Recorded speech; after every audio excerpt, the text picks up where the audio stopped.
Bonsoir à tous et bienvenue sur Bouillon de vie. Donc on est sur le 2e épisode et cette fois on va parler de pédagogie. Donc on est avec 4 super invités. Donc, je vais Bonsoir. vous laisser vous présenter l'un après l'autre. Je t'en prie, tu peux commencer. Bonsoir, du coup je m'appelle Andrew, je suis chef scout dans un mouvement laïque, Comment s'appelle ton mouvement? la Fédération des éclaireuses et éclaireurs, La fée. la Ok, FÉ. parfait. Philippe? Bonjour, je m'appelle Philippe Buisson et je suis coordinateur pédagogique dans une école de design. Très bien. Bonjour, moi c'est Audrey, je suis animatrice périscolaire à l'année et je fais aussi des colonies pendant les vacances. Bonjour, je m'appelle Anne-Flore, je suis religieuse, salésienne de Don Bosco, mais on en reparlera peut-être après. Et je suis éducatrice spécialisée de formation. Ok, parfait. Très bien, donc là on est là tous les 4 aujourd'hui pour parler de pédagogie et ce qui est intéressant c'est qu'on a 4 profils très différents autour de cette table.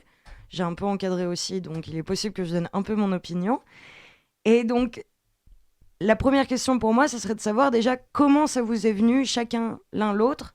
Les autres, n'hésitez pas à poser des questions, on essaye juste de ne pas se couper la parole et ça va être parfait. Andrew, comment est-ce que toi t'as découvert le scoutisme? Moi j'ai découvert ça tout petit, à 8 ans. Du coup, pour moi ça a été juste une suite assez logique. On m'a donné pendant beaucoup d'années des encadrants bénévoles. Et du coup, pareil, j'ai rendu avec mon bénévolat. Donc pour moi c'était une suite naturelle de devenir chef. Et donc là, ça fait combien de temps que t'es chef? Je suis chef depuis 2015, Ok. donc 6 ans. Et du coup, t'as aussi créé ton groupe, il me semble? Oui, c'est ça, j'ai monté mon groupe à Paris 14e il y a 3 ans maintenant. On entame la 4e belle année. Et voilà, et c'est une belle expérience et je suis très content de faire ça dans ma vie. Ok, parfait. Philippe, C'est quoi la question en fait?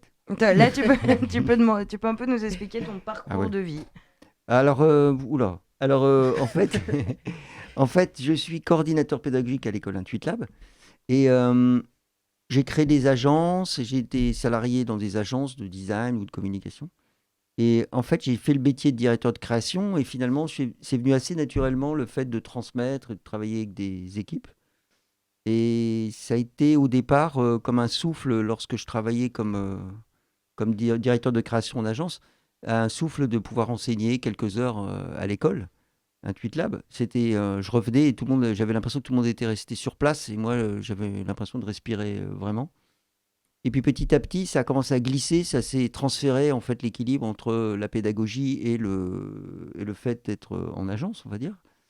Et je suis au fil du temps devenu coordinateur pédagogique. Je m'occupe de tous les cycles master de Intuit Lab. Et en 5e année, j'ai cette année 93 étudiants. J'enseigne aussi auprès de la formation Intuit Pro, ça veut dire des professionnels. Là, ce sont des adultes. Et donc, c'est aussi extraordinaire d'enseigner à des jeunes 22-23 et d'avoir aussi d'enseigner à des personnes qui ont... C'est un autre parcours de vie. Et en fait, d'avoir entre 25 et 60 ans et d'être là en une sorte de réinsertion. En même temps, c'est pas tout à fait ça, mais chacun a un parcours différent. Mais en tous les cas, il y a une motivation aussi différente, une maturité forcément différente.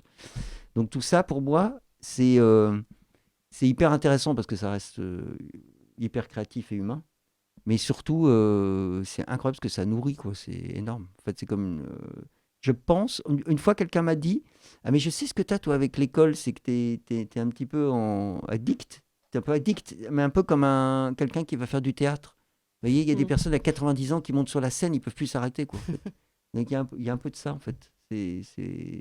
C'est quand même particulier et c'est lié à la relation humaine, voilà. C'est beau. Moi, j'ai commencé les colos quand j'étais petite, donc j'adorais ça. Et c'est ma mère qui m'avait incité à passer le BAFA, du coup, à mes 17 ans. Euh, et donc, chose que j'ai fait. Après, j'adore les enfants depuis que je suis petite. Et quand j'étais petite, je voulais être maîtresse. Du coup, bon, je ne le suis pas, mais je suis partie vers l'animation. Et c'est comme ça que j'ai commencé à faire des colos pendant toutes mes vacances. Et ensuite, j'ai fait des études qui n'ont rien à voir. Et à la fin de mes études, en fait, je me suis rendu compte que je n'avais pas envie de faire ce pourquoi j'avais fait mes études. Et que les seuls moments où j'étais bien, c'est quand j'étais avec des enfants. Parce que, en fait, tu disais que toi, tu étais nourri de l'échange et du partage que tu as avec tes étudiants. Moi, c'est pareil, mais avec les enfants, du coup, dans les colos ou centres de loisirs, où je me sens vraiment à ma place et en fait, leur reconnaissance me nourrit aussi. Et du coup, c'est pour ça que j'ai eu envie de continuer. Et donc, j'ai commencé le périscolaire pour la ville de Paris, à la base pour quelques mois, et finalement, ça va faire 6 ans. Donc, voilà. Et je suis toujours aussi heureuse. Puis, je découvre de nouvelles choses et de nouveaux publics encore, encore et encore. Moi, j'ai commencé en étant d'abord, évidemment, enfin, enfant, pas mal dans des colos, des centres de loisirs, etc. Et c'est sûr que ça a construit en moi, en tout cas, un espace où j'étais bien, où c'était vivant, j'étais en relation avec les autres.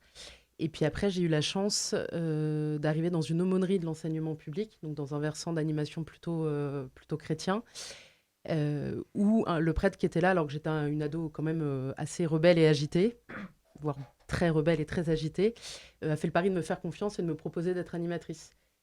Parce que c'est le constat qu'il faisait lui à l'époque et que je partage aujourd'hui. Souvent, quand on demande à des jeunes les plus en difficulté de prendre des responsabilités, ils se révèlent capables parce qu'on leur fait confiance. Et c'est un peu le pari qu'il a fait avec moi. Et j'ai commencé à être animatrice à l'aumônerie. Puis après, je devais valider mon BAFA. Il y avait un groupe scout très en lien avec nous, donc ils m'ont proposé d'être chef-ten. Donc après, j'ai fait du scoutisme pendant 10 ans chez les Scouts et Guides de France, sur différentes missions. Et parallèlement, je sentais mûrir en moi. Alors pareil, enfant, je voulais être juge pour enfants ou prof de sport. Comme j'aimais pas l'école, prof de sport, ça s'était vite mis de côté. Et le juge pour enfants, c'était ce désir de pouvoir aider ceux qui étaient le plus en difficulté. Mais rapidement, j'ai compris que le juge n'était pas celui qui était le plus sur le terrain. Il a une autre mission qui est très importante, hein, mais j'avais ce désir d'être au plus proche des jeunes pour pouvoir les aider.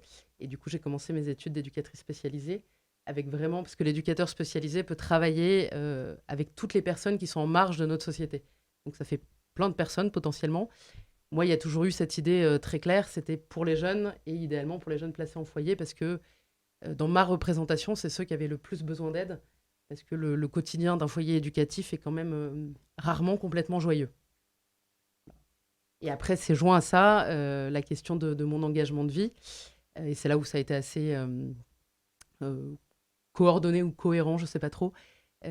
Parce que se posait en moi la question d'un désir d'aller plus loin dans ma manière de me donner à l'éducation et qui est apparu comme un choix de vie parce que, et donc, étant croyante, il y avait pour moi cette idée que Dieu m'appelait.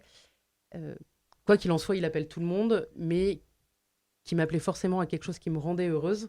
Et de fait, les endroits où j'étais la plus vivante, la plus heureuse, c'était dans ces lieux d'éducation, d'animation, de scoutisme. Donc pouvoir faire ça toute ma vie, c'est un engagement qui me paraissait, qui a priori me rendait heureuse. Et comme je le vis depuis quelques années, je peux confirmer que oui, ça me rend bien heureuse. Voilà. C'est chouette, je trouve que c'était un très beau tour de table. Moi, j'ai noté quelques petites choses. Vous avez chacun parlé de nourriture, le fait que ça vous nourrissait. Est-ce que ça fait grandir, encadrer, et en quoi ça fait grandir? Qu'est-ce que ça fait grandir en vous? Parce qu'on parle de grandir, donc de... On fait grandir des jeunes, on leur transmet des choses, mais qu'est-ce que eux nous transmettent? Alors, j'y vais alors. Ils nous transmettent en fait beaucoup d'énergie. Déjà, ça c'est énorme. Des regards neufs, mais aussi, en fait, moi, ça a participé à me donner confiance en moi-même. C'est-à-dire, en fait, en réalité, comme il faut donner, apporter de la confiance, ça oblige à en avoir plus. Il y a aussi le fait de s'adresser à 90 personnes en même temps, forcément. Après, ça devient naturel, mais au départ, on l'a pas forcément en soi. Et puis, je trouve en fait que après, ce sont les individualités qui sont incroyables, qui apportent énormément. Parce que c'est comme s'il y avait, à chaque fois, si j'ai 90 étudiants, c'est 90 unités, quoi. Complètement différents. Et ça, c'est waouh, c'est quand même un peu fou. Et même ce qui dépasse encore, moi, qui m'apporte énormément, c'est qu'après, j'ai des amis, en fait. C'est un truc de fou. Par exemple, il y a 3 semaines, j'ai déjeuné avec une ancienne étudiante que j'avais pris en contrat d'alternance, qui était une étudiante, quoi. Et elle est sortie de l'école il y a 10 ans. Donc en fait, on c'est une adulte, voilà. Ben, on s'est vu et elle m'a parlé de plein de choses. D'ailleurs, elle a fait une retraite ecclésiastique, lui a révélé plein de choses, ça, c'est un truc de fou. Donc je deviens aussi un peu un confident. Ça, c'est incroyable, cette histoire de prolongement comme ça. Ça, c'est hyper beau pour moi. Enfin, ça donne du sens à la vie, quoi. Voilà. En tout cas, la mienne. Je crois que pour moi, il y a aussi après mes études, j'ai eu l'opportunité de travailler donc en foyer éducatif, enfin même pendant, puisque j'ai fait mes études en apprentissage, et après de travailler dans différents secteurs de l'éducation spécialisée, toujours donc au service des jeunes, mais vraiment de brasser des cadres ou des institutions un peu différentes. Et ce qui me nourrit vraiment et me marque très fort, c'est la capacité vraiment de résilience de ces jeunes et de ces familles. Parce que de fait, de par mon métier et puis de par le choix de vie que j'ai fait, je suis souvent en contact de jeunes en très grande difficulté sociale, dans une forme de précarité, dans des quartiers en général où les gens n'ont pas envie d'aller y vivre, alors qu'au contraire, ici passent des très belles choses. Et c'est des gens qui ont une capacité de vie réellement. Et moi, ça me redit à chaque fois combien il y a quelque chose de plus grand en fait en chaque homme, aussi petit soit-il, parce qu'il est tout enfant et tout jeune, mais qui a une force de vie assez incroyable. Et c'est un témoignage qui me marque beaucoup et qui me fait grandir et qui vient même me donner de l'énergie et de la force dans les moments où c'est moins évident pour moi. Donc ils ont une capacité, je trouve, à remettre les adultes debout et à nous faire grandir, qui est véritable. Moi, je trouvais ça intéressant, la question de l'énergie, comme tu disais. Mm. C'est un truc qu'on voit beaucoup quand beaucoup de jeunes, parce que on a beaucoup de jeunes chefs, c'est des gens qui commencent à être chefs à 17 ans, donc qui encadrent très très jeunes, pour des encore plus jeunes, donc des 8-12 ans. On voit que voilà, ils finissent leur adolescence, ils ont beaucoup de choses dans leur vie, ils ont leurs études et tout, et qu'ils sont quand même là, présents. Ils viennent et des fois tu les vois le matin, ils sont pas bien réveillés, et la journée tu sens que ils sont vraiment heureux d'être là au bout d'un moment. Mais en tout cas, pour revenir sur la question, moi, j'ai surtout compris que la transmission, ça se fait dans les deux sens. C'est-à-dire que nous, notre rôle, c'est, oui, voilà, on a tout ce rôle de transmettre des valeurs, un apprentissage, des connaissances. Mais j'ai appris énormément, en fait, auprès des enfants, sur plein de points, et même sur moi-même. Parce que, en fait, on se rend compte de beaucoup de choses grâce aux enfants et qui ont surtout un regard très innocent sur ce qu'on fait. Chose qu'on a moins. Enfin, quand on côtoie surtout des adultes, on s'en rend peut-être moins compte. Mais quand on côtoie des enfants, on se rend vraiment compte de ce regard innocent sur des choses qu'on fait, sur des choses comme ça. Et je trouve que ça fait une remise en question assez naturelle à ce moment-là. Et je pense que c'est ça que ça m'a apporté le plus, c'est savoir se rendre compte que en fait, tout le monde peut donner autant. C'est pas une question d'expérience, c'est une question de vie, quoi. Puis il y a aussi le côté, enfin le fait de se sentir utile, où on voit que tout ce qu'on fait, c'est pas pour rien et que les enfants ensuite ils réutilisent les conseils qu'on leur donne ou et il y a vraiment cet échange là où eux effectivement peuvent nous apporter quelque chose et on s'adapte en fonction d'eux et eux aussi s'adaptent en fonction de nous et je trouve ça vraiment beau de voir qu'on n'est pas là pour rien et que qu'après il reste un truc de notre passage dans leur vie. Et inversement, il reste quelque chose de leur passage dans notre vie. Oui, je oui, trouve. aussi. À chaque fois, j'imagine que tu as travaillé dans différents lieux. Après, selon le temps qu'on passe avec les jeunes qu'on accompagne, si tu les rencontres 2 heures ou si tu les accompagnes 4 ans, ça joue pas tout à fait les mêmes choses quand même.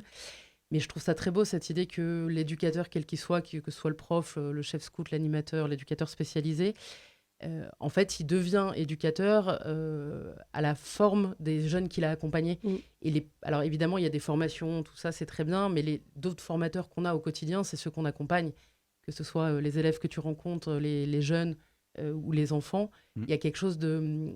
Notre cœur d'éducateur, il se forme à la manière dont on est en relation avec eux, dont on les accompagne au quotidien.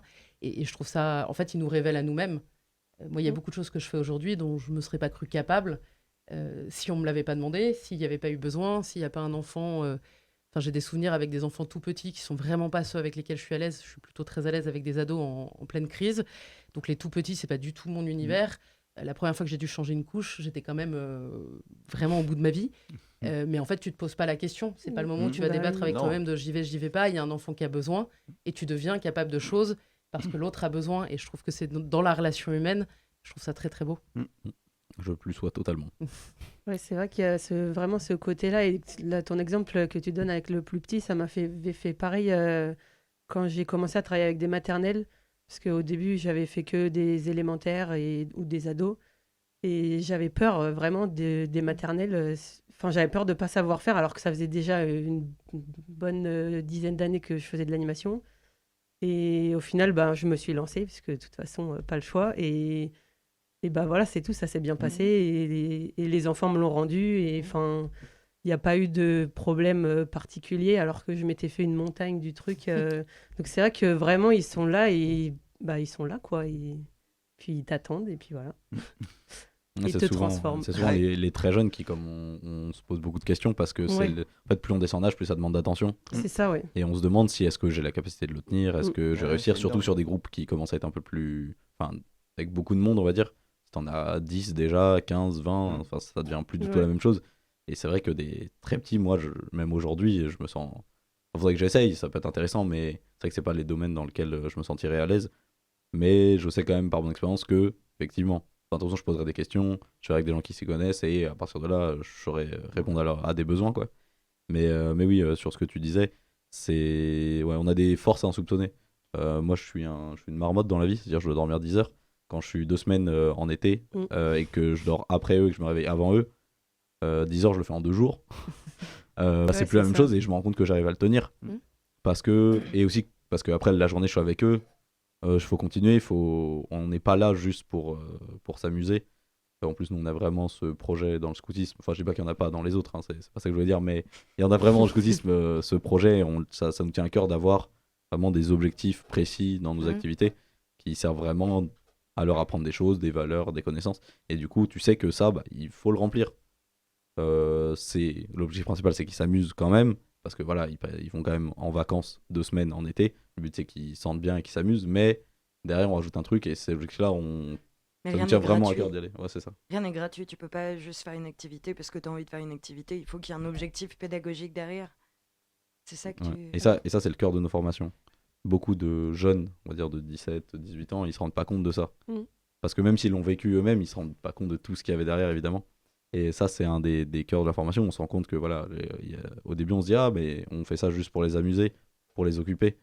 Mais en fait, on peut le faire mieux. On peut les occuper et leur apprendre un truc. Mm. Et c'est hyper important de faire ça. Et je trouve ça vraiment intéressant avec les jeunes.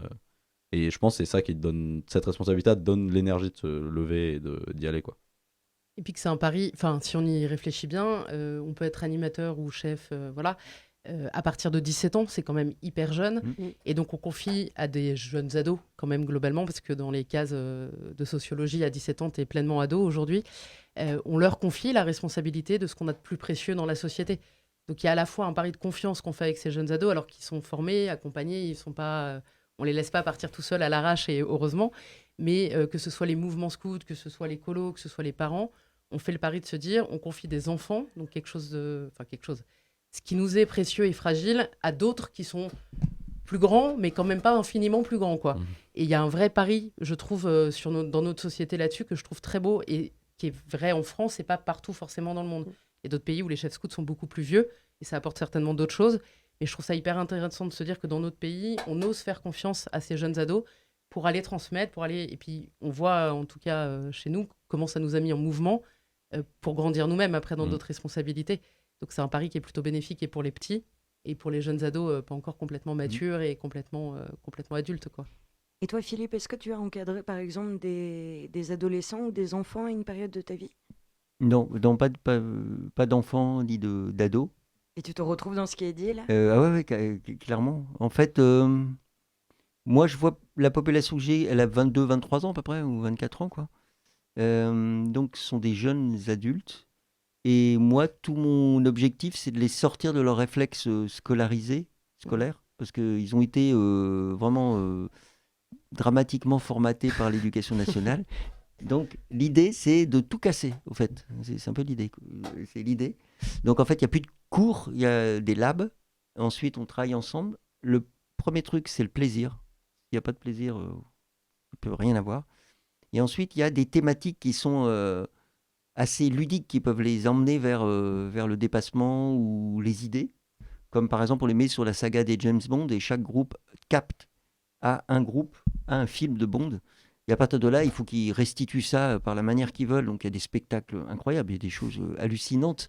Donc ils se rendent compte, en fait, ceux qui sont déjà conscients de ça, bon, bah, ok, Mais il y en a plein qui ne sont pas conscients qu'ils étaient capables de faire ça avec un groupe, et ça les amène à de la confiance. Et ils commencent à se déclencher des choses intéressantes. Et là, cette semaine, ils travaillent sur... je les ai mis sur... c'était jusque-là les personnages célèbres, mais je les transcris en femmes célèbres, parce qu'il y a tellement de femmes qui devraient être célèbres et qui ne le sont pas, que c'est hallucinant le nombre de femmes qui devraient être hyper célèbres, parce qu'elles ont trouvé des choses de dingue. Par exemple, une américaine, Johnson, qui a quand même fait les calculs mathématiques, et ça nous a permis d'aller sur la Lune, jusqu'à Éléonore d'Aquitaine, qui était, on va dire, reine d'Angleterre et reine de France, quoi, et qui se tapait tous les mecs qu'elle pouvait, et on était 1100. Vous voyez, alors ils disent, waouh, c'est quoi ces personnes dont on n'entend pas vraiment parler, en fait. Et donc, il y a plein de choses comme ça. Jeanne de Belleville, qui est un pirate femme, vous voyez, on ne sait pas tout ça. Et en fait, donc ça amène les étudiants à découvrir ça. Mais il y en a quelques-uns qui m'ont dit des choses vendredi. J'ai halluciné. Il y en a une qui m'a dit, ben, voilà, moi je suis métisse. Je ne me suis même pas rendu compte qu'elle était métisse, tu vois, mais pour elle l'est, hein, c'est vachement important. Et comme elle est tombée sur Joséphine Baker, ben, ça lui redonnait de la fierté de pouvoir se dire que vous pouvez... etc. Et elles disent ça, quoi, parce que j'ai 80% de filles aussi, il faut dire. Et donc, les filles, elles sont en général bien meilleures que les mecs, bien meilleures que les garçons, c'est sûr. Elles sont plus attentives, plus consciencieuses, elles travaillent globalement en plus, et elles manquent plus de confiance en elles. C'est quand même hallucinant, quoi. Et donc, à côté de ça, donc ça vient de l'éducation, forcément, hein, pas d'autre chose. Donc, c'est comment leur redonner de la confiance. Moi, je suis vraiment là-dessus. C'est repartir sur... voilà. Parce que je les ai, mais en fait, ils aboutissent à un diplôme. Au bout du compte, ils ont ou ils n'ont pas leur diplôme quand ils présentent leur projet. Donc, forcément, ça crée une tension en eux. Donc, ces labs collectifs, ça leur permet déjà de libérer, toujours pareil, de l'énergie, mais aussi de l'intelligence collective, en fait, de la force, comme ça. Et ils se rendent compte qu'ils ne travailleront jamais tout seuls, hein. Ça n'existe pas, travailler tout seul. Ce métier, on est toujours ensemble, à plusieurs. Donc il faut qu'ils s'adaptent à travailler avec des personnes différentes, qui ne pensent pas comme eux. Donc ça aussi, c'est un apprentissage. Et puis, finalement, la capacité aussi à déléguer, parce que quand ils sont en groupe de 5-6, ben, ils ne vont pas tout faire, donc il faut qu'ils délèguent. Donc la délégation, c'est se dire que je vais faire quelque chose qui sera moins bien que si je l'avais fait moi-même. Mais si je pars comme ça dans la vie, je suis mal barré parce que je n'arriverai pas à faire tout. Donc c'est ça, en fait, le déclencheur. Donc ils sont là-dessus, enfin, en tous les cas, c'est la dynamique. Et puis, à partir de là, l'idée, c'est qu'ils nous surprennent, mais qu'ils se surprennent. Voilà. Quand ils font des restitutions, faut qu'ils se surprennent. Faut qu'ils puissent se dire, je me suis autorisé à... Et waouh, j'ai pu le faire, quoi. Et ça crée, obligatoirement, c'est des déclencheurs. Après, ça les amène dans une spirale positive. Et à partir du moment où ils se disent je peux, bah, pourquoi je n'essaierai pas ça non plus, etc. Après, les portes s'ouvrent, quoi, voilà. Ouais, moi, je pense que c'est un des trucs que j'essaye beaucoup de faire avec les enfants en général, pas que les filles, quoi. Avec, surtout, j'ai fait donc les 12-17, les éclaireurs. Avec eux, ouais, c'est leur apprendre que... Parce qu'en fait, ils se mettent des limites tout seuls. Ouais, c'est ça. C'est même pas une limite qui a été imposée par qui que ce soit des limites physiques ou quoi. Moi, actuellement, dans mon groupe, les filles, c'est les meilleures, quoi. Ouais. Elles vont éclater tous les mecs sans problème, que ça soit sur des jeux sportifs ou de la construction ou des trucs de plus de réflexion, etc.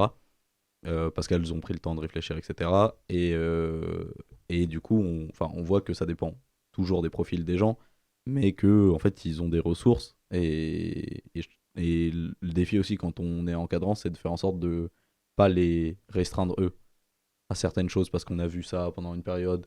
Parce que voilà, on suit quand même entre 20 et 30 jeunes régulièrement. On commence à les connaître, mais ça fait beaucoup de suivi personnalisé. Ça commence à avoir beaucoup de gens. Mais on arrive à voir que, enfin voilà, c'est des erreurs qu'on peut faire quand on est jeune chef, c'est imposer des limites à des enfants en leur disant non, non, t'es comme ça. Et ça, c'est les phrases les plus dures pédagogiquement, parce que comme on a ce truc d'exemple qui existe beaucoup dans le scoutisme, parce que comme pour beaucoup, c'est des anciens qui étaient là avant, donc ils ont fait le même parcours que nous, et sauf qu'ils sont un peu après. Donc pour nous, c'est un peu de la suite, et c'est des trucs hyper durs en pédagogie de pas dire tu es comme ça, quoi. Mais pour l'instant, en tout cas, là, fais attention, on a vu ça, ou des choses comme ça, et faire en sorte qu'il puisse dépasser des limites qu'il s'est mis lui-même. Il y a quelque chose que vous dites beaucoup depuis tout à l'heure, tous, c'est responsabiliser le jeune. C'est important, c'est une dimension pour toutes les tranches d'âge. Bah oui, je pense que c'est quelque chose qui est hyper important parce que ça permet à l'enfant ou au jeune de prendre confiance en lui tout simplement et de sentir qu'il n'est pas juste un mouton à suivre tout ce qu'on lui dit et à faire comme ci, comme ça. Si on lui donne la possibilité de lui s'exprimer et de montrer qu'il est capable, ça, tout de suite, ça donne une autre dimension en fait déjà à notre travail tout simplement et aux capacités qu'il peut avoir. Enfin, je trouve en tout cas que donner le plus d'autonomie possible et de responsabilisation aux enfants, c'est la meilleure chose qu'on puisse faire, je pense. Mais comme tu dis, souvent, il y a des gens pour qui c'est difficile de faire ça. Et enfin, je remarque en travaillant pour la ville de Paris que c'est pas forcément que les jeunes, malheureusement, qui restent bornés dans une idée. Et à la ville de Paris, il y a plein d'animateurs qui sont là depuis je ne sais combien d'années et qui marchent comme ça parce que ils ont toujours fonctionné comme ça. Et du coup, c'est comme ça et c'est pas autrement. Et je trouve ça trop triste parce que les enfants, ils ont tellement de potentiel qui est du coup inexploité en fait parce qu'on leur laisse pas la possibilité de faire ça. Et enfin, moi, ça me fait mal de voir ça en fait. Et c'est une des raisons pour lesquelles j'ai pas envie de continuer trop longtemps à la ville parce que je peux pas voir ça. Enfin, c'est pas possible en fait. Et effectivement, on travaille en équipe avec des gens du coup avec qui on n'est pas forcément d'accord. Mais là, ça devient trop dur en fait de pas être d'accord avec tout le monde du coup, enfin ou presque tout le monde en tout cas parce que forcément tout le monde n'est pas comme ça. Mais vraiment, enfin, c'est dur Oui. des fois. Et ce que tu dis, c'est un rapport avec la peur du changement. Parce que Oui aussi. voilà, lorsqu'un enseignant, quel qu'il soit, en fait, il reste dans sa zone de confort, en fait, c'est vrai que c'est hyper confort. Oui, voilà, c'est donc, facile quoi. le confort, c'est quand C'est même hyper vachement rassurant. agréable. C'est hyper rassurant, voilà. Ouais, c'est ça. Et sortir de sa zone de confort, c'est toujours plus compliqué. Et en fait, je pense, en fait, ça dépend des personnes. Plus que il y a le Oui. système, forcément, mais il y a des personnes qui ont en eux, tu vois, le besoin ou l'envie de sortir, justement, de Oui, changer, de c'est bouger. exactement Voilà. ça. Et il y en Ouais. a d'autres, pas du tout, quoi. Ouais. C'est leur cauchemar pour eux.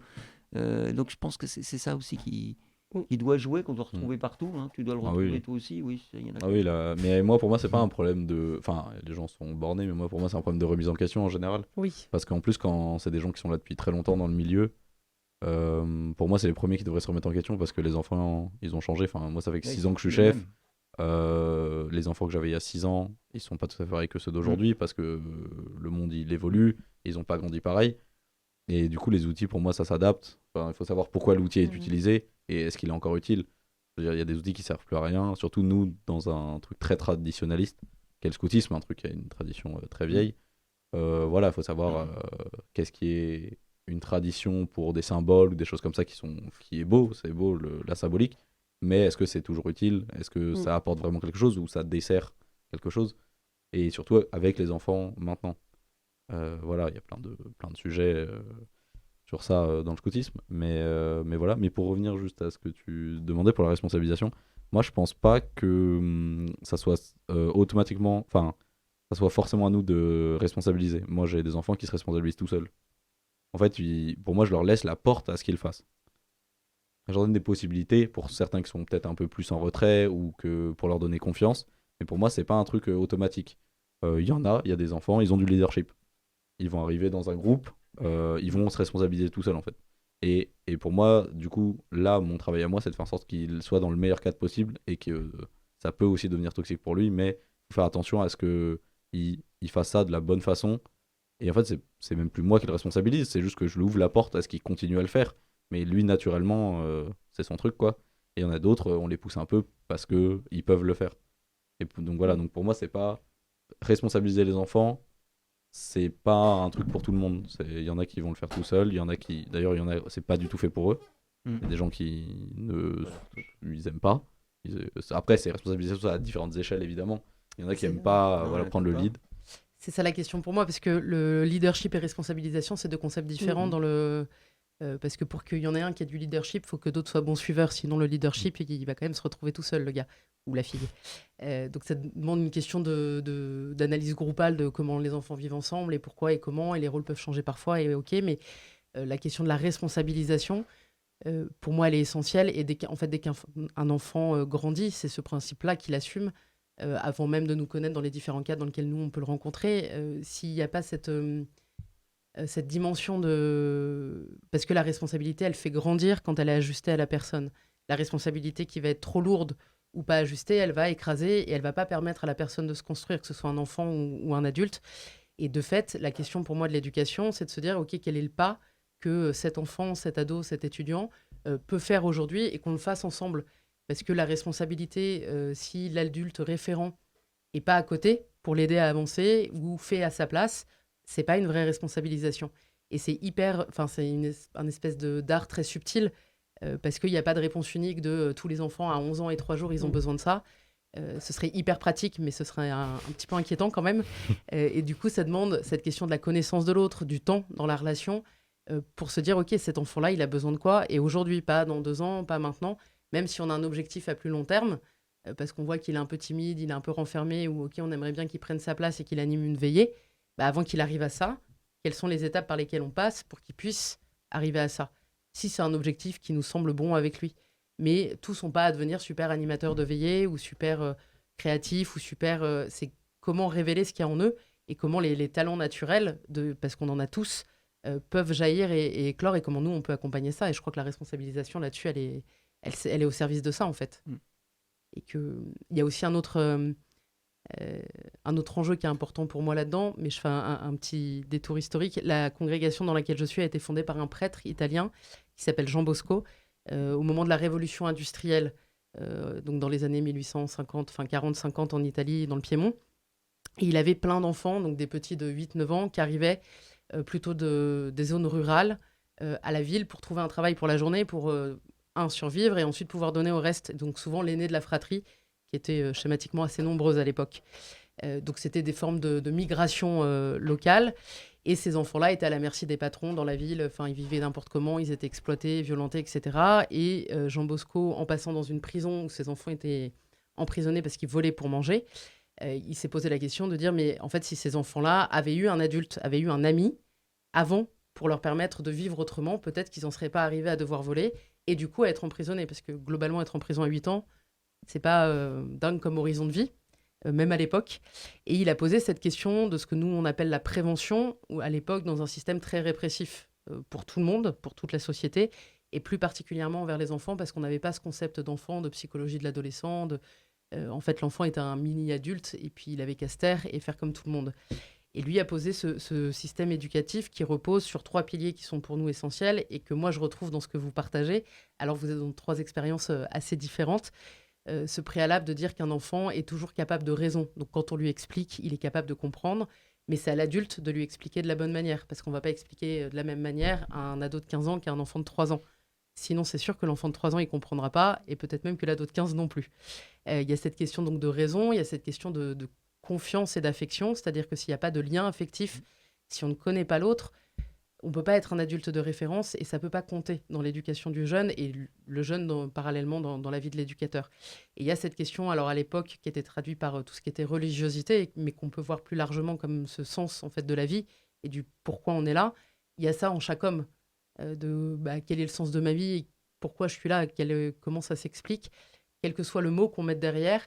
Il y a cette question-là. Et lui a fait ce pari-là en disant que ces 3 piliers-là étaient indispensables dans l'éducation des enfants pour leur permettre de grandir, de se responsabiliser, de se construire. Mais que si tu enlèves c'est vraiment un système qui marche en trépied. Si tu enlèves un des morceaux du trépied, ça se casse la figure et ça marche pas.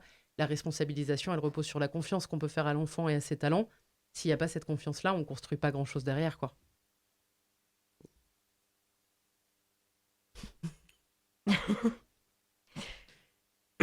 Il y a tout à l'heure quelque chose dont tu me parlais hors antenne, Andrew.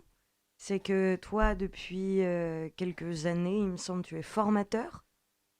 Ouais, c'est ça. Je suis formateur du coup au niveau fédéral, donc je fais les formations pour tous les chefs de notre fédération tout autour de la France. Et je pense que c'est une expérience, moi en tout cas, qui m'a apporté énormément pour comprendre la pédagogie, pour comprendre beaucoup de choses que je faisais en fait, que je trouvais que ce qui était logique, mais ça pousse le truc parce qu'il faut l'expliquer. Et je pense que c'est comme ça que j'ai réussi à comprendre beaucoup de concepts, aussi purement avec les enfants. Tiens, c'est marrant, on fait ça. Ah, mais en fait, c'est vraiment comme ça. C'est vraiment beaucoup de détails que j'avais pas. Effectivement, la formation des chefs, c'est pour moi le cœur là actuellement de ma pédagogie parce que, enfin, en fait, je permets à transmettre plus qu'à mon groupe local, plus qu'à mes 20 enfants, 30 enfants. En fait, en faisant ça et en parlant beaucoup, en mettant en question des pratiques, parce que nous, on a une fédération d'associations, du coup, tout le monde a ses pratiques à soi. On suit une ligne centrale, mais chacun fait après ce qu'il veut à partir de ça. Donc que tout le monde remette en question, entendre les pratiques des autres. Ah tiens, tu fais ça. Ça permet de vraiment développer des outils, d'en remettre qui étaient d'avant et qui en fait on se rend compte que en fait au final maintenant ils fonctionnent. Juste Et parfois d'en abandonner aussi. voilà, ou d'en abandonner certains, ou de les changer, ou tout ça. Et ça c'est hyper enrichissant dans mon expérience que maintenant j'ai avec les enfants aujourd'hui. Qui du coup ça m'a beaucoup changé de faire ça parce que maintenant je vois beaucoup plus de concepts que j'avais pas avant. Voilà. Et du coup, non, c'est hyper intéressant de faire un peu d'andragogie, du coup. Voilà. Le terme pour les adultes, normalement. Mais C'est important ce que tu dis pour moi par rapport à l'intuition qu'on peut avoir pédagogique, on peut avoir une intuition des intuitions pédagogiques, et à force de les expérimenter, parce qu'en fait on construit comme ça au fur et à mesure, petit à petit, on se rend compte de ce qui fonctionne et ce qui fonctionne moins, et en plus ça peut varier d'une personne à l'autre forcément. À ce moment-là, on commence à conceptualiser ou à mettre en place des leçons en fait, de tout ça. Et ça fait évoluer aussi dans son parcours pédagogique pour transmettre, en fait, pour voir ce qui fonctionne pas. Ce qui est pour moi extraordinaire, c'est qu'il ne peut pas y avoir des réponses formatées, ça n'existe pas, quoi. Vu qu'il y a 1000 personnes, il y a 1000 solutions, quoi. Donc c'est ça qui peut-être c'est ça qui me motive le plus. Parce que en fait, je m'ennuie très vite, moi, si les choses sont dans des cases. Ça me fatigue en fait. Que tu parlais, tu vois, du confort tout à l'heure. Moi, je pourrais jamais être fonctionnaire de ma vie, c'est clair. Mais tu vois, c'est le fait de sortir du cadre qui dynamise, enfin qui donne une énergie. Et en fait, quand on a 1000 étudiants ou 1000 enfants, en fait, on a 1000 réponses.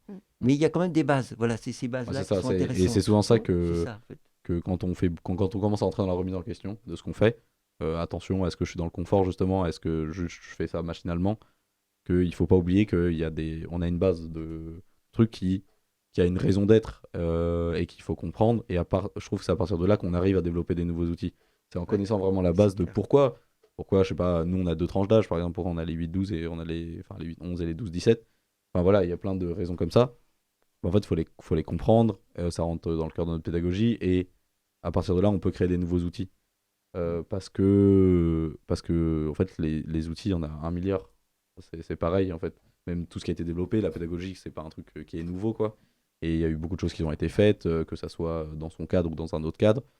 Et tout ça, c'est des réponses qui ont été apportées à un moment donné à un individu ou un groupe d'individus. C'est aussi l'éducation, n'est pas aussi, enfin, l'éducation et la pédagogie n'est pas la même quand on suit spécialement chaque enfant, par exemple, sur un temps plus ou moins long, ou si on suit un groupe d'enfants. Parce que forcément, on aura des outils adaptés, ça sera peut-être pas les plus parfaits pour lui, parce qu'il y a lui aussi dans le groupe, etc., parce que chacun est différent, mais on essaie d'avoir l'outil qui fonctionne le mieux pour toute la dynamique de tous les enfants. Voilà, des fois, il y a des sacrifices qui sont faits pour essayer d'aller au mieux, quoi. Mais c'est important aussi quand tu parlais des générations, parce qu'on ne peut pas avoir non plus des leçons tirées ad vitam aeternam, parce que en fait, ils changent énormément. En fait, on dit souvent, d'ailleurs, la génération, on va dire, des adultes d'aujourd'hui disent souvent, ah oui, non, mais ils ont plus d'attention, non, mais ils ont plus de culture, non, mais ils parlent plus français, non, mais tu vois, des choses comme ça. Et moi, ça me dépasse un peu ça, parce que quand j'étais enfant, moi, j'avais ça avec la bande dessinée, par exemple. Vous voyez, j'avais fait le festival d'Angoulême, j'étais passionné de BD, et toute la génération d'avant, elle lisait des livres. Moi, je lisais pas. Donc, en fait, pour cette génération, j'étais borderline. Vous voyez, il y a ça avec le gaming, aujourd'hui, il y a ça avec le digital. Mais en fait, quand vous prenez, en fait, là, je prends les jeunes de 22-23 ans, ils sont 10 fois plus compétents qu'on l'était à 22-23 ans. C'est impressionnant, il y a un potentiel énorme. Donc, en fait, il y a une capacité énorme, je trouve. Il y a un glissement des compétences. Ouais. Est-ce que c'est essentiel aujourd'hui de lire des bouquins, d'aimer lire des bouquins de 500 pages ? Si t'aimes ça, c'est très bien, et grand bien t'en fasse. Est-ce qu'on est tous obligés de connaître par cœur Balzac et Zola? Bon, ça dépend ce que tu fais dans ta vie, mais non, globalement. Non. Et il y a, même on le voit à l'école, dans les programmes, il y a quand même un glissement des compétences et des apprentissages, et qui est très juste. La société de mes grands-parents ou de tes grands-parents n'avait pas les mêmes besoins et ne répondait pas aux mêmes choses qu'aujourd'hui. C'est ça. Mais il y a toujours ce discours des générations passées qui disent « Ah, mais les jeunes, c'était plus Toujours. comme avant ». Donc, une fois que tu as compris que c'était toutes les générations qui Mm. disaient ça, il faut And relativiser so what, un peu quoi. le propos, C'est pas quoi. très grave. Oui. Voilà.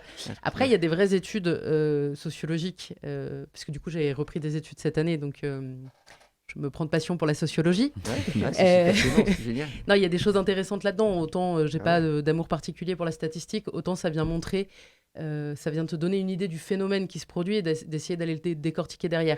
Et de fait, on observe chez les moins de 20 ans un temps de concentration Voilà. beaucoup plus faible C'est qu'avant. l'attention qui est Et compliquée. aujourd'hui, ils ont un temps d'attention qu'on prêtait avant aux enfants de 3-6 ans. Ouais, c'est ça. Donc c'est à la fois inquiétant de se dire comment on régresse là-dessus, et en même temps, si par ailleurs ils ont plein Mm. d'autres compétences, Mm. bah ok, c'est juste qu'on... Ils s'adaptent. En fait, ça oblige notamment les enseignants à varier leur format et à Mm. redécouvrir comment transmettre et enseigner. Donc le vrai problème, il n'est pas pour les jeunes, Non, mais non. pour les adultes qui sont à côté, Ouais, de c'est comment clair. je m'adapte à la réalité de ce que C'est j'ai. clair. Moi, je pense que ça suit le truc du confort, en fait. Il y a eu une évolution. Voilà. Maintenant, ouais, les formats doivent être plus courts. Ouais, Mais c'est ça. en même temps, est-ce que... Enfin, en fait, du coup, il y a un équilibre qui s'est créé autre part, et Mhm. c'est juste une autre façon de Ouais, bien consommer sûr, des connaissances. enseigner ou de Voilà. Et transmettre. en fait, évidemment, c'est compliqué parce que c'est des choses on les voit sur des études longue durée, quoi. Mhm. Mais sur une vie de 10 ans de métier, c'est difficile de savoir quand est-ce qu'on doit l'adapter. Mhm. Un format qui marche très bien, c'est difficile de réussir Ouais, à faire le. C'est quand est-ce qu'on le fait, le Ouais. switch? Ouais. Mais Est-ce que c'est petit à petit? Mais dans ce cas-là, il faut déjà l'avoir prévu, c'est-à-dire que son format est fait pour évoluer. Mm. Mais sinon, pour la plupart des gens, surtout dans l'éducation nationale, qui est un truc qui existe depuis très Ah longtemps, qui a. Voilà. On a. Enfin. Et pour très longtemps. Voilà, et pour très longtemps, mais voilà, mais on a. Même là, si on a des différences générationnelles, Mm. ça restait globalement la même chose. Du coup, c'est comment ces formats s'adaptent, parce que, effectivement, 1 heure d'attention, c'est beaucoup déjà. Enfin, à 100% sur un sujet, je veux dire, qui n'est ni ludique, enfin, qui est du cours magistral. Je veux dire, du cours magistral, où Oui. quelqu'un t'explique quelque chose, 1 heure, c'est Si, beaucoup. si. Surtout Oui. si c'est un sujet qui ne t'intéresse pas. Déjà, réussir à lui donner 15 minutes, c'est déjà pas mal. Hein. Un sujet qui t'intéresse pas, alors Mais en fait, l'heure est compliquée. C'est important ce que tu dis, parce que ça vient le changement de paradigme, c'est-à-dire qu'on a quitté le monde pyramidal. Alors, c'est dans l'entreprise, au niveau de la politique, au niveau de l'enseignement, c'est plus le prof, le président ou le chef d'entreprise qui commande uniquement, heureusement. Et c'est devenu moléculaire. En fait, tout le monde est au même niveau et tout le monde participe, sauf que ça nécessite des responsabilités, du temps aussi. Voilà. Donc, parce que c'est bien gentil de dire je veux pas être commandé, mais si moi je fais quelque chose, ça va me prendre du temps, il faut que j'ai la volonté de le faire. Enfin voilà. Mais en tous les cas, on va vers ça. Et donc, moi, c'est ce que je trouve passionnant hein, dans l'enseignement. Là. C'est-à-dire qu'en fait, on parle de théories comme la pédagogie inversée, des choses comme ça, il y a plein de trucs, forcément.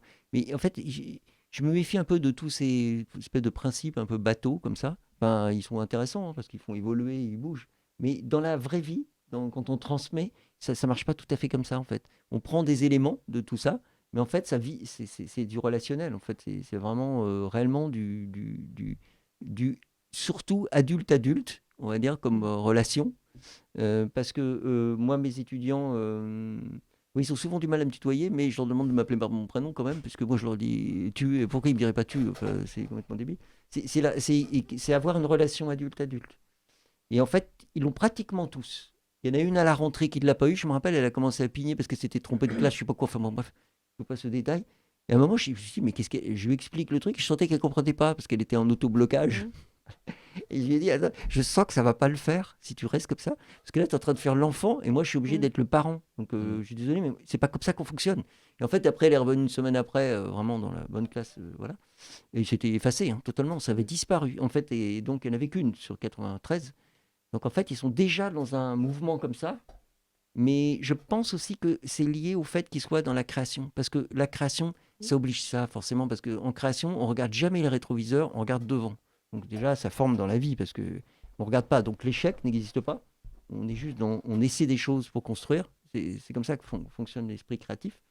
Et puis, on est toujours positif dans le sens où on trouve des solutions. Il n'y a pas que des problèmes, il y a des solutions. Enfin, si, il y a des problèmes, mais il faut trouver des solutions. Donc, orienter solutions, innovation et recherche ensemble par des compétences de solution, forcément, ça amène à regarder devant. Donc forcément, j'ai des étudiants, c'est une chance que j'ai en fait, qui sont plutôt portés vers ça. Et en fait, quand ça marche pas comme ça, il y a une seule raison, ils ont peur. C'est la peur qui bloque. Et donc, en fait, il faut essayer, quand on dit redonner confiance, c'est juste débloquer les peurs, quoi, en fait. Voilà, dédramatiser aussi. Donc, je mets plus de notes. Il y a longtemps que je mets plus de notes, je mets des couleurs. Et en fait, on a quand même vous voyez, on a une norme ISO dans les écoles, ça s'appelle Calliope. Quelque chose d'assez lourd à parvenir à avoir la qualification Calliope. On l'a eu, là, cette année, on est content. Mais pour eux, c'est compliqué une couleur. Ça ne correspond pas à une note. Qu'est-ce que c'est, Calliope? Tu peux nous expliquer? Alors, c'est comme une norme ISO, en fait. Ça permet, il y a des demandes. En fait, on doit répondre à des demandes. Un cahier des charges. Un cahier des charges référentiel, voilà, tu vois. Mais ça va de la compta jusqu'à la pédagogie, en passant par le lieu, par tout, quoi. Et donc, on y est parvenu. C'était assez dur parce qu'au niveau mental, tout est modélisé, tout est formaté. Donc, mais on y est parvenu. Et donc, il fallait que je lui explique pourquoi je mettais des couleurs et je ne mettais pas des notes. Vous voyez, parce que les couleurs, ça ne rentre pas dans un tableau Excel, tandis que des notes, ça rentre dans un tableau Excel. Mais est-ce que tu utilises toujours le même code couleur?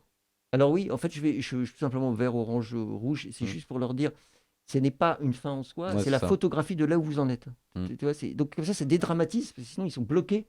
Ils pensent qu'ils ont mauvais. Oui, c'est ça. Mais en faisant ça, tu vas à l'encontre, et moi je trouve ça très bien, hein, mais tu vas à l'encontre de tout un système éducatif qu'on a en France, ou même dans des collèges un peu innovants ou des écoles qui fonctionnent avec ce système de couleurs. Déjà, les profs se tapent un double travail, puisqu'à la fin, ils doivent le retranscrire en notes. Donc, voilà, ils sont ravis de le faire, mais voilà. Mais quand tu es devant les parents et devant les élèves pour essayer d'expliquer, en fait, la maman qui connaît pas trop le système scolaire, elle te dit c'est bien ton truc orange, mais c'est bien, c'est pas bien, quelle note c'est? Et sur quelle catégorie tu donnes? Est-ce que ça est-ce que ça vaut l'équivalence? Voilà, entre 12 et 15, Ouais. Parce que, en fait, on a tellement été formaté par ce système de notes, mais depuis presque la maternelle pour certains. C'est quand même dramatique. C'est énorme. En fait, quand on nous sort de ça, ok, c'est joli, bon, c'est rouge, c'est vert, mais à part ça, ça dit quoi? Mais en fait, ça c'est génial, c'est les journées portes ouvertes dans une école. Moi, j'adore ça. En fait. C'est comme les salons, même les journées portes ouvertes, c'est encore mieux.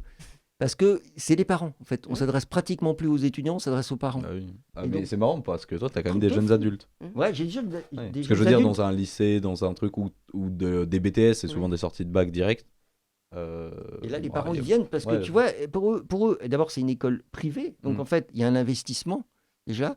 Et quel investissement, et quand même, tu es d'accord, comme toutes ces écoles privées, tu vois, c'est un investissement, c'est un engagement énorme, en fait, je trouve. Moi. C'est un peu fou, mais c'est comme ça. Et à partir de là, ils veulent être certains, forcément, du résultat. Enfin, tu vois, en fait, il y a aussi un fonctionnement, ça amène à un fonctionnement de consommation. Tu vois, je consomme, j'achète quelque chose, qu'est-ce que ça me rapporte? Enfin, c'est aussi ça. Alors que c'est pas aussi simple que ça. Dans tous les cas, ce qui est génial, c'est qu'en fait, la formation qu'on leur donne, ça aboutit à des résultats de métier, mais qui sont 360 total. C'est-à-dire, j'en ai un qui fait des bijoux, voilà. Il y en a un autre qui fait du lettering, c'est-à-dire qui fait des peintures sur des vitrines, et l'autre qui est influenceuse ou qui est youtubeuse, et une autre qui est... Enfin, bon. Donc, et puis surtout, qui sont partout dans le monde. Il y en a qui sont à Melbourne, au Canada, à Québec, etc. Et donc, ça montre aux parents aussi que, d'abord, que 60% des métiers qu'ils feront demain n'existent pas encore. Donc, on n'est pas en train de leur apprendre des métiers, on est en train de leur apprendre à apprendre. Donc, déjà, c'est pas mal. Et un savoir-faire. Et un savoir-faire. Tu vois, permettra après d'eux se débrouiller et faire ce qu'ils veulent. Quoi. Tu vois, c'est-à-dire, en fait, aujourd'hui, un étudiant, il est embauché 40% savoir-faire, 60% savoir-être. C'est-à-dire, en fait, tout le monde est bon, donc c'est plus le sujet. C'est plutôt le type qui va engager, il va se dire, est-ce que lui, avec son caractère, ou elle, avec son caractère, elle va être soluble avec mes équipes? Parce que j'aimerais bien quand même que ça fasse pas le gros bazar, quoi, que ça puisse être jouable. Et donc, c'est énorme. Donc, en fait, le savoir-être, ça va passer quand même par être bien en soi, avec soi-même. Donc, d'ailleurs, c'est pour ça qu'on fait des soft skills, etc. Bon, voilà, on va faire un peu tout ça aussi. Ça touche de plus en plus le psychisme. Et j'ai une étudiante réellement qui n'a pas passé son diplôme il y a 2 ans parce qu'elle a eu des problèmes psychiatriques. C'est pas une dépression, c'est vraiment des problèmes psychiatriques lourds. Elle est partie en hôpital psychiatrique, etc. Elle est sous traitement. J'ai fait des réunions avec ses parents qui voulaient qu'elle passe son diplôme avec son infirmière. Enfin, oui, c'est complètement délirant. En fait, le truc, voilà. Voilà. Et je la suis. En ce moment, je la vois 1 fois par mois sur son projet. pour qu'elle passe son diplôme en juin avec les autres. Mais je suis pas sûr du tout qu'elle va parvenir à ça, mais ça n'a aucune importance. Parce que, en fait, ce qui est génial, c'est qu'à chaque fois que je la vois, ça lui met la pêche, quoi. Vous voyez, ça, forcément, parce elle retombe dans un mécanisme. Donc, c'est quasiment thérapeutique. Et tout le monde me dit, mais pourquoi tu fais ça? Un truc de fou. Mais non, mais c'est vrai. Mais en fait, en même temps, c'est génial. Je sais pas. Enfin, je Mais trouve c'est ça- intéressant. C'est super intéressant parce que je sens que. Je sens que ça lui fait du bien. Ouais, donc, c'est quand même, déjà, c'est quand même Ouais, énorme, non? C'est le truc de se sentir utile Oui, de se sentir et utile, surtout ça. dans des cas un peu plus complexes de psychologie, des gens voilà, ou psychiatrie, c'est. Enfin, voilà, t'es pas Non, formé on n'est pas particulièrement du là-dedans. tout. Et Bah non. arriver à se sentir utile dans des cas comme ça. Enfin, moi, j'ai eu des cas assez durs de dépression chez des Ah, ados. aussi, Donc, hein. Ah oui, hein. le moment où tu te rends compte que oui, ok, on est encadrant, mais on a des limites, quoi. Ah C'est-à-dire oui. qu'il y a quand même des études qui existent pour ce genre de cas Exactement. et qu'on prend pas forcément les bonnes décisions, etc. Non, c'est clair. Mais Mais- ça, c'est important de savoir la trouver, cette limite. Ouais, Parce que j'ai déjà je vu, l'ai moi, apprise. des animateurs mais- dire oui, non, mais attends, enfin, des enfants qui vont Mm. mal dans leur vie, par exemple en colo, et qui dans leur vie de tous les jours vont mal, et des animateurs qui leur disent oui, non, mais attends, moi je vais t'aider, je vais te trouver ça, ça, ça, mais c'est pas, Non, non, c'est Alors c'est pas que- vrai, la et c'est solution, hein. important d'aider. Je pense que c'est une belle démarche que tu fais pour cette personne. Et je pense que c'est aussi quand même important de savoir où est la limite. Ouais, c'est ça, c'est-à-dire On qu'en n'est tant- pas éduque. Par exemple, je prends l'exemple d'une colo handicap, mais on va pas partir sur le handicap parce qu'il nous reste que 4 minutes. Mais j'avais fait une colo handicap et j'avais réalisé qu'ils nous prenaient pour des éduques. Mais moi, j'étais animatrice et éduque, c'est encore autre chose. Ah oui, carrément. Ça, tu peux, Ouais. tu pourras nous le confirmer. Et c'est pas notre place. Notre place est pas de les éduquer, c'est de les encadrer. Et c'est différent, je pense. Je sais pas ce que t'en penses, mais que c'est, il y a beaucoup de colos, par exemple handicap, où les animateurs sont pas assez formés. Donc c'est bien de commencer jeune. Moi, j'avais fait cette colo à 17 ans, mais j'avais 17 ans. Ça pose aussi la question que ce soit la fédération du handicap ou l'organisme qui organise ce séjour, etc. Quel moyen et quel est l'objectif de cette colo? Si c'est juste faire partir pour faire partir, en même temps, parfois, les personnes ont tellement juste besoin de ça que ça peut être un bon critère. Hein. Mais est-ce qu'on veut aller plus loin et du coup, on se donne des moyens peut-être d'avoir des éduques et des animateurs pour que l'animateur de 17 ans qui débarque soit pas seul au monde, perdu aussi, parce que le handicap met pas tout le monde à l'aise Oui, c'est de vrai. la même manière Mhm. et que ça dépend Mhm. du type de handicap. Il y a des gestes, alors je sais pas ce qui était demandé aux animateurs sur cette colo, mais il y a des gestes de l'ordre de l'intimité, du soin. C'est quand même hyper délicat. On ne sait pas forcément le faire. On touche à quelque chose d'extrêmement sensible. Alors souvent, les personnes handicapées sont plus à l'aise que nous-mêmes parce qu'elles voient un nombre de Elles sont soignants, habituées. d'éducateurs, elles rigolent de nos maladresses, etc. Mais moi, je sais que les premières fois où j'ai dû faire ça, je suis pas très à l'aise dans le champ du handicap. J'étais très, très, très, très mal. Puis tout Ouais. dépend aussi de la tranche d'âge. Je sais ouais. que par Oui, hein, exemple, bien sûr. enfin, Bah pour oui, ma c'est ça. part, moi, mon public préféré, que je connais le mieux, c'est les ados. Je les en ai encadrés depuis 10 ans, beaucoup, beaucoup. Mais gérer, par exemple, comme tu le disais, l'hygiène avec un adolescent, avec un enfant, je suis pas la plus à l'aise du monde, mais je peux le faire. Je me vois pas le faire avec un adulte, par exemple. Et je pense que c'est important de préparer peut-être parfois psychologiquement Ouais. sur ce genre de séjour-là, séjour adapté, de peut-être plus préparer le public, faire une formation, préparer l'équipe. Là, je pense surtout mieux préparer les Et animateurs pareil, en général. Toi, hein. quand t'étais clé, quand t'étais jeune, il y avait un jeune qui était Autiste. qui avait un autiste, qui était autiste profond. Ouais. Et on n'était pas formés. On était animateur et chef, du coup. Ouais. Et on savait pas comment le gérer. Ouais. Et du coup, c'était terrible parce que ton chef de patrouille s'était retrouvé à beaucoup devoir gérer cet éclaireur. Et Le chef de heureusement- patrouille avait heureusement 16 qu'il ans. était très fort. Et nous, oui, qui était très fort et qui l'est toujours. Mais du coup, c'est important de se former. C'est important de s'entourer des bonnes personnes, de pouvoir en discuter. Là, surtout pour le pense. handicap, parce que le handicap, c'est quand même un sujet Ouais. hyper large. Complexe. Je veux dire, il y a deux handicaps, ça n'a plus rien à voir, la façon dont s'en occuper. Et en fait, pour moi, le premier truc, ça serait au moins de faire une petite information sur c'est quoi les différents handicaps, les plus communs, on va dire, pas forcément tous, mais connaître un peu les quelques lignes dessus, quoi. Je sais que nous, dans notre truc pédagogique, de formation, on essaie d'y penser. Parce que en fait on en rencontre de plus en plus et on veut pas se fermer à ça, quoi. Moi justement, j'étais jeune avec un autiste, c'est hyper enrichissant. Ouais, J'ai appris énormément de ça, quoi. c'est énorme. Donc c'est dommage de bloquer certains trucs, mais et en même temps, nous on va quand même en forêt, il y a quand même des handicaps qu'on peut pas gérer. C'est ça. Et pour moi, la base, c'est le dialogue que tu peux avoir aussi avec la famille. Oui, c'est ça. Moi, en tant que chef-ten, on a accompagné notamment un enfant à Louveteaux. Donc, il avait 8 ans quand il a commencé, porteur de trisomie 21. La famille était hyper heureuse parce que tous les autres de la fratrie avaient fait du scoutisme. Donc, que lui puisse s'expérimenter déjà sur une journée. Puis après, on voit comment ça s'adapte. Est-ce qu'on l'emmène sur un week-end? Et puis, est-ce qu'on va jusqu'au camp? Mais dans un dialogue continuel avec les parents. Et c'est cette clé de confiance qui fait que nous, chefs, vous nous expliquez que ça fonctionne comme ça, qu'il est plutôt à l'aise comme ça, qu'il faut plutôt... Et en même temps, il y a eu des ratés totales sur notre camp où on n'a pas géré, qui nous ont provoqué des fous rires chez tous, ce qui était assez incroyable. Et lui était tellement heureux d'être là qu'à un moment, tu dis, OK, même si je me plante sur certaines choses, tant que je le mets pas en danger, moralement, physiquement, etc., c'est tout bénéf bon pour lui, c'est ouais, tout bénéf pour les autres jeunes, et puis pour moi, en tant que chef-ten, en tant qu'adulte, quoi. Parce que ça m'ouvre des horizons que j'aurais pas sinon.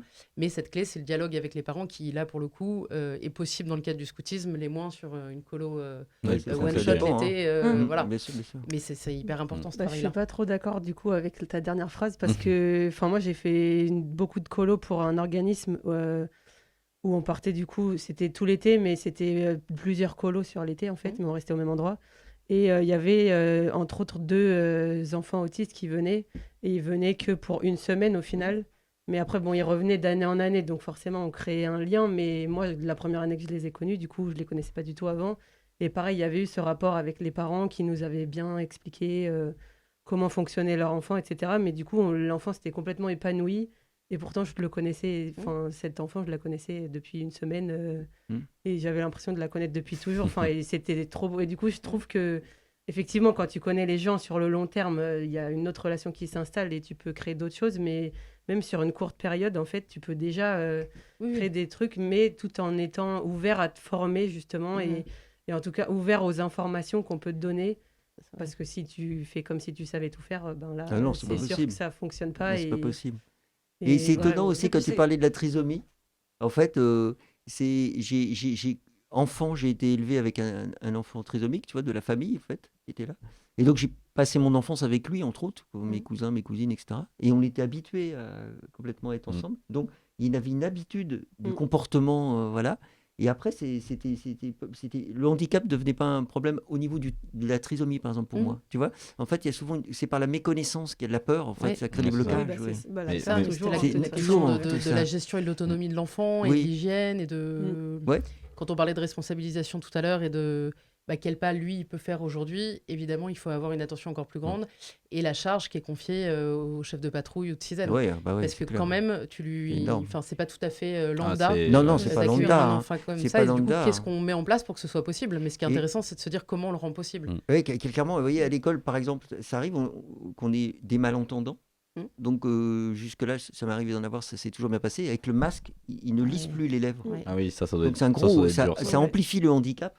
Donc comment est-ce qu'il faut avoir une étudiante ou un étudiant volontaire qui est là pour l'aider, retranscrire, voilà. Mais pourquoi une seule personne? Est-ce que ça va pas elle l'handicaper? Vous voyez, dans la pédagogie, enfin tout ça c'est hyper lourd à travailler, à étudier, à comprendre. Pour peut-être finir sur le handicap, parce que si on n'a pas beaucoup de temps, mais moi je pense surtout que en fait c'est une force incroyable d'avoir des gens qui ont des handicaps plus ou moins lourds dans un groupe de personnes, parce que justement c'est comme tu dis, c'est la méconnaissance qui fait que on n'est pas à l'aise, et que enfin moi en tout cas de mon expérience, ça a fait grandir tout le monde. En fait je trouve que c'est une richesse plus que pour l'enfant qui a un handicap, c'est pour tous les autres qui seront là et qui vont vivre avec lui. Je trouve que c'est le plus, en fait ça apporte plus pour moi aux autres qu'à l'enfant lui-même. Oui, ça c'est certain.